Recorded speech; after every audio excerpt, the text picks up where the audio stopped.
جو طریقہ ان کو بتایا گیا ہے اس کے اوپر وہ عمل پیرا ہو۔ جیسے کہ رب کا فرمانا ہے کہ وَالْعَصْرِ إِنَّ الْإِنسَانَ لَفِي خُسْرٍ۔ رب کریم نے ارشاد فرمایا کہ مجھے زمانے کی قسم کہ انسان خسارے کے اندر، گھاٹے کے اندر۔ یہاں رب العالمین نے جو احکم الحاکمین ہے اس نے قسم اٹھا کر یہ بات بیان فرمائے کہ انسان نقصان کے اندر ہے، اور پھر فرمائے کہ إِلَّا الَّذِينَ آمَنُوا وَعَمِلُوا الصَّالِحَاتِ، فرمایا کہ مگر وہ لوگ جو ایمان لائے اور نیک عمل کیے وہ اس نقصان، اس گھاٹے سے وہ بچ گئے۔ یعنی انسان اگر اپنے آپ کو اپنے ہونے والے نقصان سے اگر بچانا چاہتا ہے، اپنے آپ کو اس نقصان سے محفوظ کرنا چاہتا ہے، تو اس کے لیے پہلی چیز دائر اسلام کے اندر داخل ہونا ہے، اور پھر دوسری چیز جو اس کو اس کے ہونے والے نقصان سے بچا سکتی ہے وہ ہے نیک عمل، کہ جب انسان ایمان بھی لائے گا، ایمان لانے کے بعد نیک عمل بھی کرے گا، تو فرمایا کہ وہ بندہ پھر ہونے والے اپنے نقصان سے بچ جائے۔ اور آگے پھر فرمایا کہ وَتَوَاصَوْا بِالصَّبْرِ، بلکہ وَتَوَاصَوْا بِالْحَقِّ وَتَوَاصَوْا بِالصَّبْرِ، فرمایا کہ جو ایمان لانے کے بعد نیک عمل کرنے کے ساتھ ساتھ وہ حق کی تلقین بھی کرتا ہے، حق کی بات کی دعوت بھی دیتا ہے۔ اگر کوئی پریشانی آ جائے، کوئی آزمائش کے اندر وہ بندہ پڑ جائے، کسی آزمائش کے اندر اگر وہ مبتلا ہو جائے، تو فرمایا کہ پھر وہ صبر کرتا بھی ہے اور دوسروں کو صبر کی تلقین بھی کرتا ہے۔ تو جو ان چیزوں کے اوپر بندہ عمل پیرا ہوتا ہے تو اللہ رب العالمین اس بندے کو پھر اس کے ہونے والے نقصان سے بچا لیتا ہے۔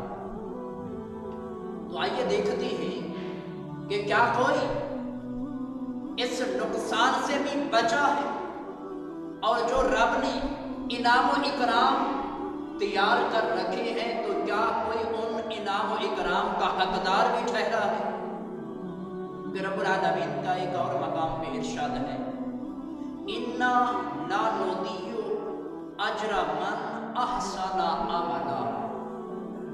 خالق کائنات نے ارشاد فرمایا کہ ہم ان کے اجر کو ضائع نہیں کرتے جس کے کام اچھے ہو، یعنی کہ جو اچھے عمل کرتا ہے، اچھا کام کرتا ہے، تو رب نے فرمایا کہ ہم پھر ان کے اجر کو ضائع نہیں کرتے۔ یعنی ایسا نہیں کہ کوئی بندہ ایمان لانے کے بعد نیک عمل بھی کرے، حق کی تلقین بھی کرے، پریشانی آ جائے تو صبر کرے بھی صحیح اور دوسروں کو صبر کرنے کی تلقین بھی کرے، اور پھر ہم اس کے اس اجر کو ضائع کر دیں۔ رب نے فرمایا کہ ایسا نہیں ہو سکتا۔ بلکہ ایک اور مقام پہ رب العالمین نے فرمایا من جاء بالحسنۃ فلہ عشر امثالھا۔ رب کریم نے فرمایا کہ جو ایک نیکی کرے تو فرمایا کہ ہم اس ایک نیکی کا اس کو بدلہ 10 نیکیوں کے برابر عطا کرتے ہیں۔ تو دیکھو کہ کتنا رب العالمین اپنے بندے پہ مہربان ہوتا ہے۔ بظاہر عمل تھوڑا ہوتا ہے بندے کا، لیکن رب العالمین اس بندے کو اس کے عمل کا صلہ جو ہے، بدلہ جو ہے 10 گنا زیادہ عطا کرتا ہے۔ تو ایسے ہی ایک اور مقام پہ رب کریم نے فرمایا من جاء بالحسنۃ فلہ خیر منہا۔ رب کریم نے ارشاد فرمایا کہ جس نے نیکی کی اس کے لیے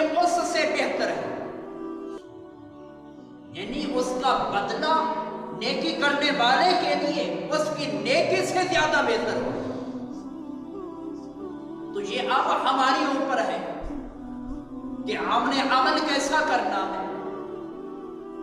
کیا ایسا عمل کرنا ہے کہ جس کا ہمیں 10 گنا زیادہ منافع ملے اور ہماری کامیابی کا سبب بن جائے، یا ہم نے ایسا عمل کرنا ہے کہ جو ہمارے لیے رسوائی کا سبب بن جائے؟ یہ اب انسان کے اوپر ہی منحصر ہے۔ اس لیے صوفیاء کرام فرماتے ہیں کہ ایمان یہ بیج ہے، اور فرمایا کہ نیک عمل یہ پانی ہے۔ تو ایمان کو اعمال صالحہ کے پانی سے سیراب کیا جائے۔ تو جب انسان کے پاس ایمان جیسا بیج ہوگا اور پھر نماز، روزہ، حج، زکوٰۃ جیسے عمل کا اس کے پاس پانی ہوگا، تو جب وہ اس بیج کو اس پانی کے ساتھ کاشت کرے گا تو پھر وہ بندہ اس سے پھل بھی اچھا اٹھائے۔ تو اسی لیے رب ذوالجلال نے میدان قیامت کے منظر کو بیان کرتے ہوئے قرآن کے اندر یہ بات ارشاد فرمائی۔ رب ذوالجلال نے فرمایا کہ وَالْوَزْنُ يَوْمَئِذٍ الْحَقُّ فَمَنْ ثَقُلَتْ مَوَازِينُهُ فَأُولَئِكَ هُمُ الْمُفْلِحُونَ۔ رب کریم نے فرمایا اس دن اعمال کا وزن ہونا برحق ہے، یعنی کہ قیامت کے دن میزان عمل پہ ہر ایک کے اعمال کا وزن کیا جانا، ہر ایک کے اعمال کو تولا جانا، یہ رب کریم نے فرمایا کہ برحق ہے، یعنی کہ ہم نے ہر ایک کے عمل کو میزان عمل پہ وزن کرنا، تولنا ہے۔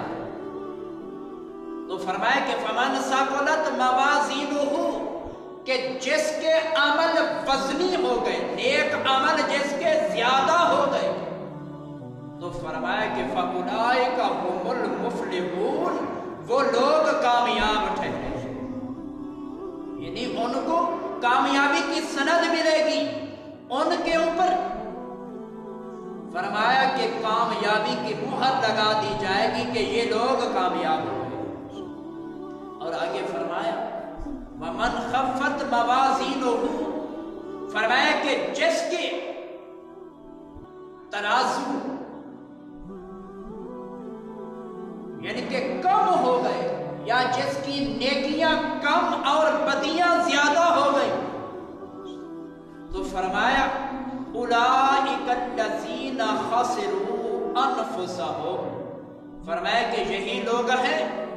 کہ جو نقصان والے ہیں، جنہوں نے اپنی جانوں کو خود نقصان پہنچایا۔ اور پھر فرمایا وجہ کیا تھی کہ انہوں نے اپنے آپ کو نقصان کیوں پہنچایا، ان کے نیک عمل والا ترازو کم کیوں ہو گیا اور بدیاں ان کی زیادہ کس وجہ سے ہو گئی؟ تو رب العالمین نے آگے ارشاد فرمایا بما کانوا بآیاتنا یظلمون، رب نے فرمایا بسبب اس کے کہ انہوں نے ہماری آیات کو جھٹلایا، ہمارے حکم کو جھٹلایا، ہمارے حکم کی خلاف ورزی کی، تو اس وجہ سے رب العالمین نے فرمایا کہ انہوں نے کسی اور کا نقصان نہیں، اپنا نقصان کیا، کسی اور پہ ظلم نہیں، اپنی جانوں پہ ظلم کیا، کسی اور کے اعمال کا وزن کم نہیں بلکہ ان کے اپنے نیک اعمال کا وزن کم ہو گئے۔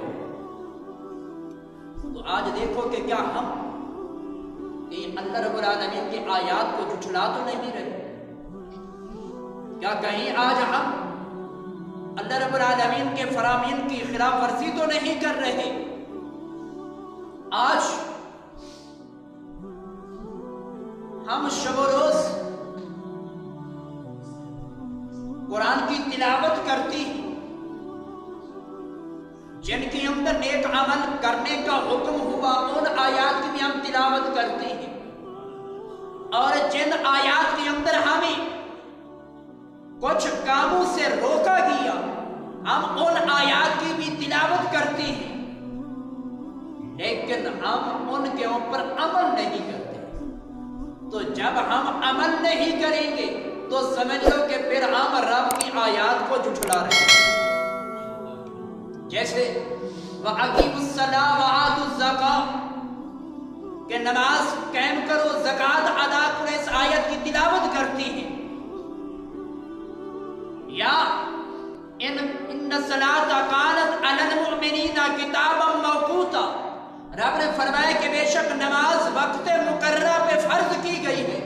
اس آیات کی ہم تلاوت کرتی ہیں، تو جب ہم اس کے اوپر عمل نہیں کریں گے، نماز ادا نہیں کریں گے، تو سمجھ لو کہ ہم رب کے اس حکم کو جھٹلا رہے ہیں۔ یا ایسے ہی جو گناہوں سے بچنے کا جہاں حکم آیا کہ اگر ہم ان گناہوں سے اپنے آپ کو نہیں بچائیں گے، اپنے آپ کو ان گناہوں کے اندر مبتلا کر دیں گے، تو پھر سمجھ لو کہ ہم نے اس آیت کو بھی جھٹلا دیا۔ تو پھر کیا ہوا کہ رب العالمین نے فرمایا کہ اس بندے نے اپنی جان کے اوپر ظلم کیا۔ تو آج ہم اپنے آپ کو ظلم سے بچانے کی بجائے خود اپنی جانوں پہ ظلم کر رہے ہیں۔ تو ایک اور مقام رب کریم نے ارشاد فرمایا فَمَنْ ثَقُلَتْ فَمَنْ يَعْمَلْ مِثْقَالَ ذَرَّةٍ خَيْرًا يَرَهُ، رب العالمین نے ارشاد فرمایا کہ جس نے ایک ذرے کے برابر بھی اگر نیکی کی تو فرمایا کہ اس ذرے برابر نیکی کو بھی کل قیامت کے دن وہ دیکھے گا۔ اور پھر فرمایا کہ وَمَنْ يَعْمَلْ مِثْقَالَ ذَرَّةٍ شَرًّا يَرَهُ، اگر کسی نے ایک ذرے کے برابر گناہ بھی کیا تو فرمایا کہ قیامت کے دن اس گناہ کو بھی وہ دیکھے گا۔ آج دیکھو کہ کوئی ترازو ایسا ہے کہ جس سے ٹنوں کے ٹن وزن ہوتا ہے، کوئی ترازو ایسا ہے کہ جو منوں کے حساب سے تولتا ہے، کوئی ترازو ایسا ہے جو گرام کے حساب سے تولتا ہے، لیکن رب ذوالجلال نے ایسا ترازو تیار کیا جو قیامت کے میدان کے اندر لگائے گا تو فرمایا کہ اس ترازو کے اوپر تمہارے اعمال ذروں کے برابر تولے جائیں۔ اب ریت کے ذرات دیکھو کہ کتنا باریک ذرات ہوتی ہیں، تو فرمایا کہ اگر ان ذرات کے برابر بھی تمہارے پاس نیکی ہوئی تو اس نیکی کا بدلہ بھی تمہیں ملے گا۔ اگر اس ذرے کے برابر تمہارے گناہ بھی ہوئے تو اس ذرے برابر کے برابر تمہیں گناہ کی سزا بھی ملے گی۔ لیکن آج ہم غفلت کی نیند سو رہے ہیں، ہم یہ سوچتے نہیں بلکہ ایک ہی چیز ہمارے ذہن کے اندر ہے کہ بس ہم دنیا کے اندر آ گئے، نہ ہم نے مرنا ہے، نہ ہم نے قبر کے اندر جانا ہے، نہ ہم نے میدان حشر کے اندر اٹھنا ہے، نہ ہم نے رب کی بارگاہ کے اندر پیش ہونا ہے، نہ وہاں ہم نے اپنی زندگی کا حساب دینا ہے۔ آج دیکھو کہ اگر ہم کسی کو اپنے کام کا منشی رکھیں تو پھر ہم اس سے اس کاروبار کا حساب لیتے ہیں کہ کتنا منافع آیا، کتنا نقصان ہوا، کتنی مزدوری نکل گئی، کتنا ہمارا منافع بنتا ہے۔ یعنی کہ یہ سارا حساب ہم اپنے اس نوکر منشی سے لیتے ہیں، لیکن رب کریم نے جو ہمیں 60 70 سال 100 سال کی زندگی عطا کی ہے تو رب العالمین نے ہمارے ذمے ایک کام بھی لگایا ہے کہ وَمَا خَلَقْتُ الْجِنَّ وَالْإِنسَ إِلَّا لِيَعْبُدُونِ، پروردگار نے ارشاد فرمایا کہ میں انسان کو اس دنیا کے اندر فقط اپنی عبادت کے لیے بھیج رہا ہوں۔ تو رب العالمین نے ہمیں 60 70 سال کی زندگی دے کر ایک ہی کام ہمارے ذمے لگایا کہ دنیا کے اندر جا کر تم نے میری عبادت کرنی ہے۔ لیکن اس دنیا کے اندر جب ہم آئے، جب ہمیں عقل اور شعور آئی تو ہم اپنے آنے کا جو